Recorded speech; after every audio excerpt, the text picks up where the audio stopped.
does it mean to be Australian? Welcome to Walking Three Worlds podcast, and our special guest today is Stephen Mam, who we're pleased to have. Thank you, Greg. Cool. Oh, fuck. Anyway, let's just keep rolling. No. Yeah, no. Beautiful. I'll just take over. I was like, you got to keep going. That was good, though. That was good. No. Who are we as Australians? Well, this is our episode of Walking Three Worlds, and I'm here with my co-host brother, Taitu'uga.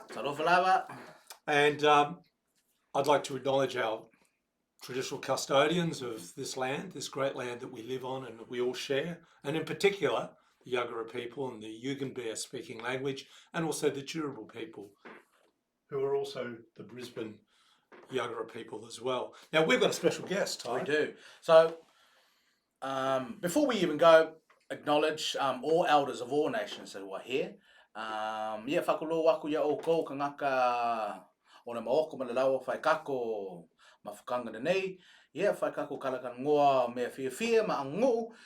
So I just want to say my language to make sure that, I think it's important about language. It is, and we respect all our elders. Past, present, and emerging, and all elders that have come from all corners of the world that live and share this land with our First Nations people. I think having respect for Australian Aboriginal people and Torres Strait Islanders, which sort of segues into our guest, Torres Strait Islander man, very proud, Stephen Mam joining us. Thank you, Welcome. Greg. What does it mean to be Australian? Thank you. I too would like to acknowledge the traditional custodians and country which we're meeting on today. It's a great honour to be here as a Torres Strait Islander man on Aboriginal country. Great. Beautiful. Steve, who are you? For our community, tell us a little bit about yourself. Well, I'm currently the Senior Advisor for First Nations Partnerships on the Sunshine Coast. Yeah. And I've been working in the community about a bit over 20 years now. Yep. When I say community, I'm talking mostly about the Aboriginal and Torres Strait Islander community of Australia. Yeah. And I've done a little bit of everything, a bit of a jack of all trades, I suppose. But excited to be here, and I'm excited to share a little bit about my experience as a multicultural person. My background is Torres Strait Islander on my father's side, from the east of Torres Strait, but we have connections right across to the west of Torres Strait. How many islands in Torres Strait? There's 16 inhabited islands between Cape York and Papua New Guinea, so we're talking right up the top of Australia. But we also have family ties to Samoa and to Vanuatu, to Tanna Island. On my mother's side, I'm German-Russian, and they both met in Brisbane. I also have a second mother who's Aboriginal from Palm Island with a Birragubba, Central Queensland connection. She's also English and Chinese. Wow. Nice. See, this is why it's beautiful. The Walk in Three Worlds, you fit perfectly. I'm glad we've had you as a guest, as most Australians do, as we'll gather. So, in your sort of thinking around what it means to be Australian, when people come from all these different backgrounds, you mentioned multicultural. And of course, I'm going to insert there the new word that we're going to use a lot in this podcast is intercultural. The interconnection between all these people that have gathered here on this land. It's something like 230 different cultures live in Australia as Australians. Yeah. But, this is what we're going to try and do is unpack what it actually means to be Australian, because, my brother Ty here became an Australian citizen. Not long ago, actually. Yeah, January, wasn't it, this year?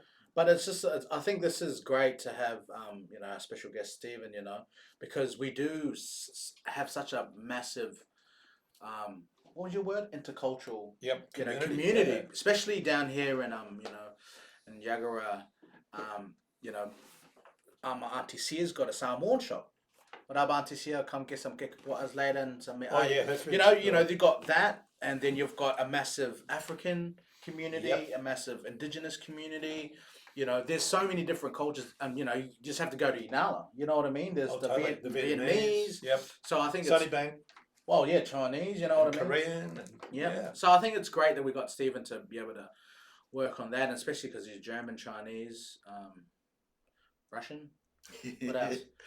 Torres Strait Islander, Samoan. So you might be related. You've got German and Chinese as well. I do. So my last name's Veshi, and I think in Samoa it's very important about knowing your ngafa. Ngafa means genealogy. So yeah, I've got my German side. So it's awesome, that we all. So come what's together. your ancestry? What do you know about your ancestry and your family's story? Oh, my family story is long. Yes. Yeah.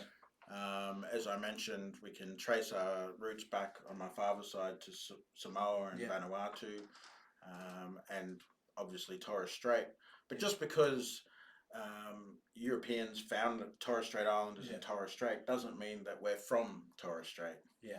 It's a pivotal trading area, always has been. Mm-hmm. We have our own treaty with Papua New Guinea. Yeah. We've had a treaty as such, or an agreement with the Aboriginal people living on the top of Australia. And on my mother's side, goes back to Russian aristocrats. Yeah. So my great-grandfather was one below colonel for the Tsar. Yeah. They had to flee Russia because of the socialist revolution that happened there. Yeah. My grandmother and her sister at 17 had to go to Finland, Belgium, finally met my grandfather in Germany. And because of the war, after the war, they came down to Asia, lived in Asia for a while, before finally coming to Australia. Wow. Which is a good segue of what does it mean, because now we know, like I was saying, ngafa is so important in our culture, and I think it's amazing that, when you find out, which I think not long ago when you're looking on your journey, where you found your book, that book you told me, and now we're listening to, brother, or also we say in our language, also Stephen, about your, history. How amazing is that? We've all come on very different journeys, or our families and our ancestors, to arrive at this point. You were born probably where? In Brisbane. You were born in Brisbane. There you go. You're a Brisbane boy. So I call myself a Brisbane Torres Strait Islander. Yeah, not a Queensland Torres Strait Islander. No, I don't see myself as a Queenslander. No. I don't see myself as Australian. Yeah. But I'm very proud to come from Australia. Yes. Yeah, that's a good word. When you've done a bit of travel. I have. Yep. And when you travelled into those countries, where did you go? Oh, I've been to Singapore, Malaysia, Indonesia, China, Egypt, Germany, Finland, Poland, Czechoslovakia, or what are they called now? Czech Republic. Czech Republic. Yeah. Thanks, Doug. Thanks, Doug. Behind the scenes. Give me that thumb. Yeah. The UAE. But I've also been privileged to live and share some of my life in Brisbane with a lot of different people from different places, international students. Yeah. And, there's a number of different communities around the world that I can call as a third or a fourth or a fifth family. Yeah, Indonesia's one of those. We've discussed in our own discussion You've got a good relationship with Indonesia. You've been there several times. I have. I think, my father's background is that we're Melanesian, and we have a close cultural tie with Indonesia. Yeah. I've worked out that there's some language that we share, which is the same. Wow. Nice. Makassar pirates have been coming to the Torres Strait to bury their treasure for, thousands of years ago, and there are Islamic families that have married into and had relationships with Torres Strait Islanders. Wow. And those names continue today. They've sort of changed form over the years, and this is pre-Australian colonisation. Yeah. But I think I've been brought up and privileged to learn from particularly my father, who was a very cultural person, around the idea of traditional adoption. So we call this Kupaya Muska as a Torres Strait language. And it speaks very much about, it doesn't matter where you come from or how we end up together. And it can be a traditionally adopting nephew or a niece. Yeah. It's normally another family member. Yep. But it's this cultural practice of bringing in new members to the community. Yeah. And having this connection to country, having this connection to each other, Mm. that particularly in Torres Strait, where we have small communities that might only be 200 people, creating a strong and sustainable community. So for our community that are listeners, you know, they always hear about Aboriginal and Torres Strait Islanders. And only a couple of years ago, I was reminded that we have two Indigenous cultures in our space, you know, and that Torres Strait Islanders are separate from Aboriginal, the mainland Aboriginal. But there is a lot of intermarriage, and there's a lot of connections there over centuries and decades, and That's right. and over hundred thousands of years. So, what is the big sort of difference for listeners between, say, Torres Strait Islanders and mainland Aboriginal people? What are just some broad sweep overview? Everything. Oh, really? So it's culturally different. Yeah, it's our beliefs, it's our creation stories, it's Yeah. our law, Mm. LORE law, our LAW law. It's our language, it's our food, it's our lifestyle, it's our initiation practices, it's our family practices. Absolutely everything, Greg. Yeah, that's. We're And very. a lot of people don't know that. We're That's neighbours, and we're part of this Australia. Yes. And this is part of the fact that I don't call myself Australian. That I'll often refer to myself as a Torres Strait Islander. Brisbane, Torres Strait Islander. Brisbane, Torres Strait Islander. And that being that Torres Strait Islanders on the mainland, who number about 30,000, only 10,000 now in the Torres Strait, that we have grown up on the mainland, and we continue what we call in the Eastern language Sibwanan, which is our contribution, our giving and receiving with Aboriginal people here on the mainland and our communities that we're involved in, and our connection, our spiritual connection, our connection to country, to the Torres Strait. But we've grown up on the mainland, and we have our own communities here, and you know, the issues and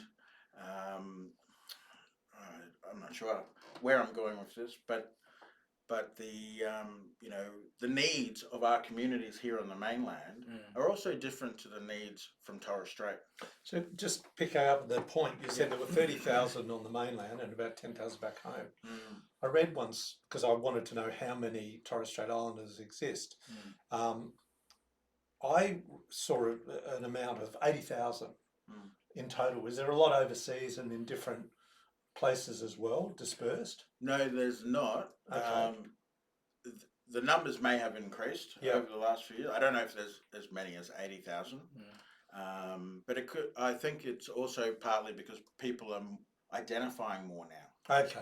And the other issue is the mainland Aboriginal people. Most people don't know that there's probably, what did they say, about 600,000 is that population of who identify as First Nations. Would that be right, roughly? I hear it's around 3-4% of the population. Okay. So there's So about if we're 22 25 million. So, where are you? Tell the listeners where you are currently. Well, working on the Sunshine Coast. Yes. He's and a surfer. Working with Kabi Kabi and Unibara, so I'd like to acknowledge traditional custodians up that way. Have been very welcoming and supportive of the work that I'm doing. Now, you just did a conference a couple of weeks ago, which I didn't get to, but I sent to some of my dear friends. Shout out to Andrew Schultz and Auntie Betty McGrady and to Uncle Alan Parsons. Okay. Yes, well, tell us about that. It was called the First Nations Self-Determination, Representation and Wellbeing Forum. Yeah. You didn't create an acronym for that? No acronym. And the hand sign. And, you know, in Australia, we used to have an organisation called ATSIC, the Aboriginal and Torres Strait Islander Commission. About 20 years ago, that was closed down by the Australian government. And since then, we've only had 2 conferences of over 200 people to talk about First Nations politics. One of those was about 4 years ago in Uluru, the centre of Australia. And you went to that. Tell us about that. I went to that. Tell us what it is. What And the second conference was on the Sunshine Coast a few weeks ago for the First Nations self-determination, representation and well-being. That is a mouthful, ladies and gentlemen. We need some new branding. It's a mouthful. Like eating cookies. We'll help you with that. No, keep eating them, Doug. Keep going. So, well, Uluru was an experience. They had 13 dialogues around Australia. They elected a number of representatives. What year was this? In 2017. Uh-huh. So it was a bit of a controversial process. It was sort of invitation only at the local level.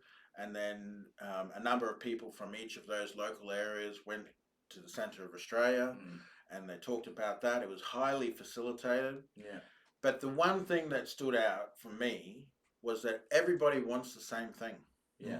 And that is what is? Yeah. And that is well-being and equality. Mm. So someone once asked me, how much money does Aboriginal and Torres Strait Islanders need to close the gap? Right? Yeah. We're talking about closing the gap of the differences between the lifestyles and the health and well-being of Aboriginal and Torres Strait Islanders compared to non-Indigenous people. Yeah. So give us some of those stats. Yeah. No, that's a hard question. Well, it's not. I've heard that Aboriginal and Torres Strait Islander people will die 10 years less age to non-Indigenous people. That's right. They are higher rates of incarceration in prisons, and that's been going on and getting worse. Deaths in custody, all these sort of issues around it. You know, young people that our brother Tai, who works in the Brisbane Youth Detention Centre from time to time. Well, I'll give you a good example. I think 2 years, well, obviously because COVID, I couldn't go back to BYDC. Shout out to the team there at Waco. But the shocking status was, so I think back then there was 110 beds. 89 of those beds were Indigenous. You know, that's heartbreaking, you know, especially, you know, that's, And the balance were? Do you know what the balance were? Oh, all boys. Yeah, but what were the other cultures? Pacific Islanders. Yeah, so Indigenous and Pacific Islander incarcerated in youth and, you know, detention other centres. cultures, but just, you know, that's, you know, just some of the stats that, you know, just see those who don't. So when people ask how much money, Yeah. I say it doesn't matter how much money. $20 billion. No. Because it's never enough Yeah. until we have that equality. Yeah, that's right. That equality of well-being. And I like to refer to the fact that our old people must have the right to teach our young people. Yes. And our young people must have the right to learn from our old people. And it's a very simple statement. But if you understand everything that needs to go into that to make that happen, it really talks to what equality means. Yeah. It's interesting, you know, when I think about Torres Strait Islanders and First Nations people, you know, because the incarceration and the bad health, what a lot of people, and I've only learnt this more recently, is what had occurred through colonisation was a particular, we'll call it an oppressor, came and oppressed people that had been here for, you know, they say 65,000 years, but it's longer than that. That's just the scientific measurement that they've all agreed on, that's a time. But 65,000 years is a hell of a long time when you put that in perspective. If Egypt is 5,000, maybe 10,000 years old that we know in that dynasty, the Chinese, who've had ancient dynasties right back to, you know, Lao Tzu, they know that that's 3,500, maybe 5,000 years old. 65,000 years, just to get that in your brain, how long that is. This is a very ancient old culture. And really only in 1788, it was visited by a group of people that had a different agenda. I mean, their agenda wasn't initially, they were looking for land to put penal colonies, to put their criminals and thieves, and we'll get onto that at another stage, somewhere far away from England and from the British colony. They'd been sending them to the North America and they'd set up 13 penal colonies. And then they said, hello, the Americans said, we're having a civil war, we don't want your convicts anymore. They'd already put something like 50,000 convicts into America from Ireland, from Scotland, from England, you know. And here was Australia. So that first fleet that came down, you know, with Governor Arthur Phillip, landed down at Botany Bay or Port Jackson, where they set up the first penal colony. It disrupted, and it took time. A lot of people will talk about that later, but, you know, 5 years before they really realised, hang on, we've got an old culture here.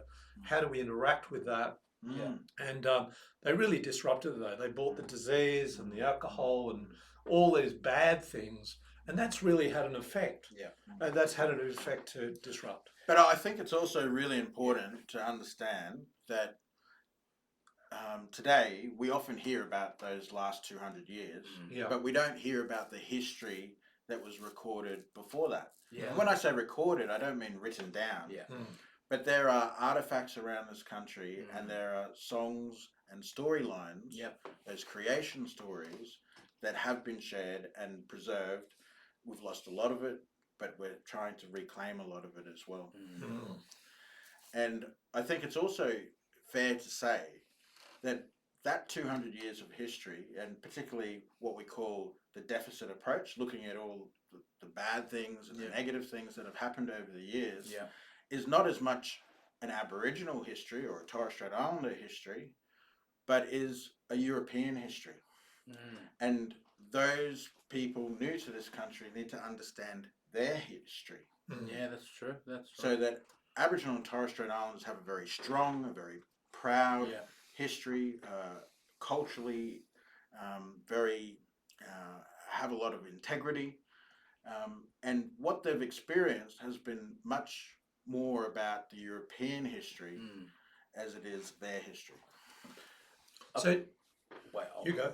So going back to, you know, what everyone, you know, when you met up at Uluru, how would you go about that? Because I know, you know, from my understanding, there's so many different dialects, like, you know, over 300 different tribes, clans, and language. How would we, you know, if we lived in a perfect world and we got $20 billion or something, you know, what would we do? Like, how would we, you know, close it, like roll that out to say everyone wants our schools to have language? Because I wish, you know, we could.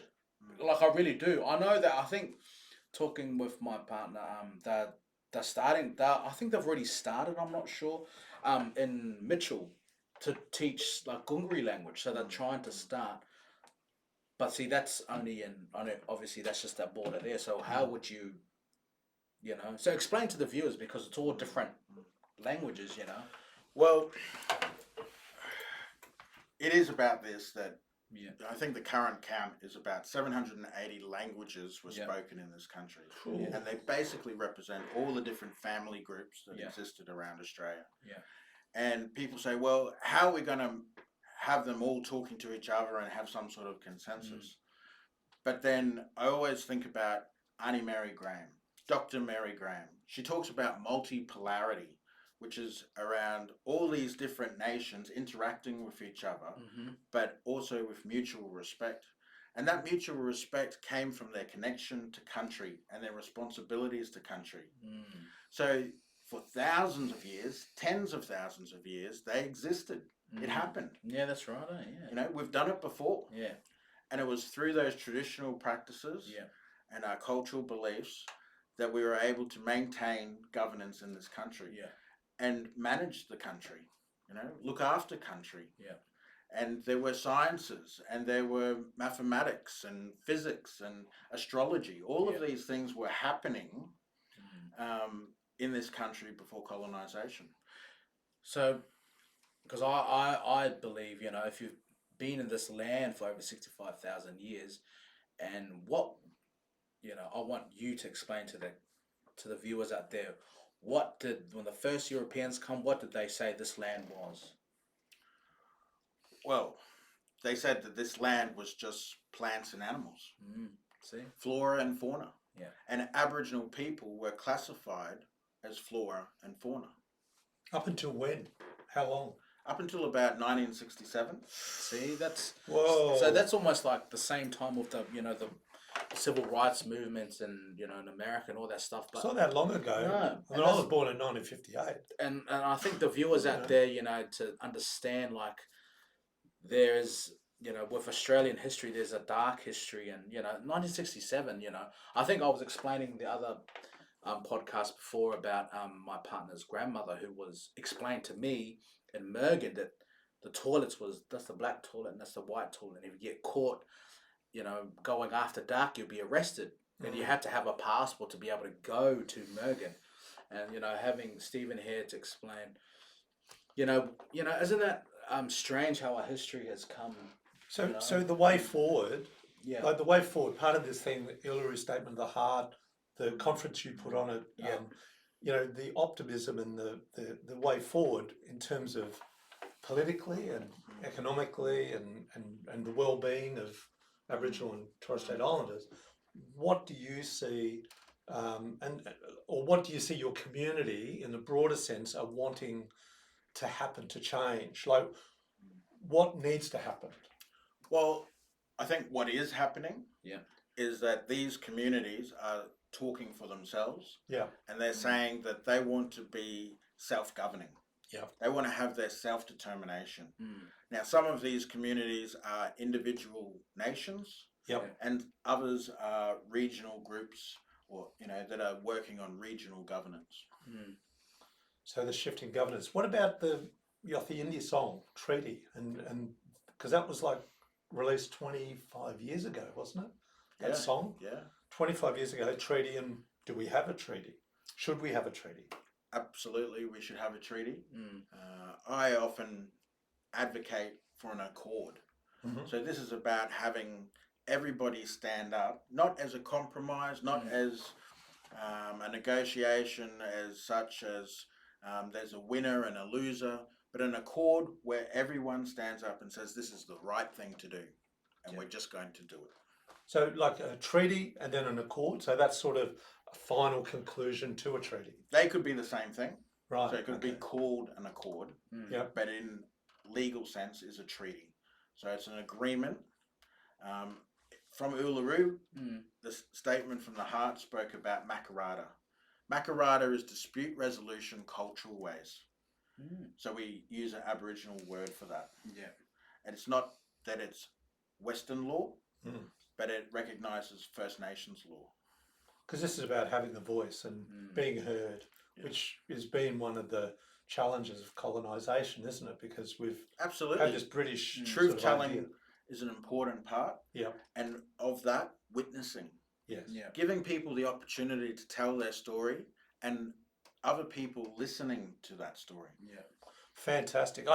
I think, from the point of view of Walking Through Worlds podcast, having someone like Stephen on, and we'll have you back again. And I think hearing your story, hearing my convict story thrown in the middle. I think what we should do is bring it to a close. Yeah. And thank you, Stephen, for coming along. No problem. Thank you, Greg. Thank you, Ty. Thanks, Craig. Thank you. And thanks to our listeners, and don't forget to like us. Subscribe below. Subscribe. Like us on Facebook. Come and see our website, which is down below. Love you all, and we'll see you next week.